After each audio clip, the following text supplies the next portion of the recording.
So, one up.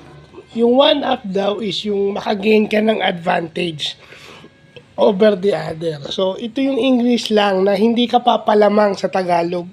Hindi ka papatalo. So, in sports, okay din yan eh. Pero yan yung may masamang indication, masamang pag-uugali. Kasi, wala namang masama kung matatalo ka for as long na yung dignidad mo is hindi na sacrifice. No, sa business, kailangan may advantage ka over your competitors but within the norms dapat. So, advantage din yan.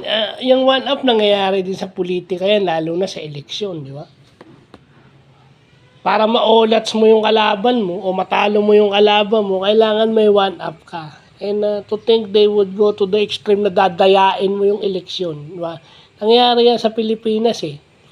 Yung mga nakaupo, one-up, imbis na pinagsisilbihan mo, nilalamangan mo. Yan ang ano sa ating mga Pilipino ngayon. So sa mga kabataan, 'di ba? Sana maintindihan niyo yung hindi parating nakakalamang kayo, yung one up, 'di ba?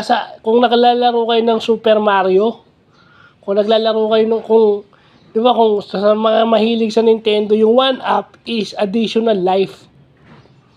Kung nakapaglaro kayo ng Super Mario, 'di ba? So, sa mga kabataan na mahilig sa video games 'yan, 'di ba? So yung mga ganun, one up, magandang ano yan, para ka magka-advantage. Pero yan yung mga words na merong ding connotation na hindi maganda na dapat iwasan. So maganda ito na i-vlog natin para pwede nating sabihin yung positive at yung negative implications ng word na yan.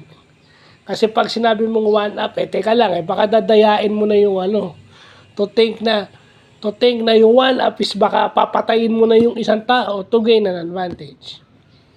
So, yun lang po.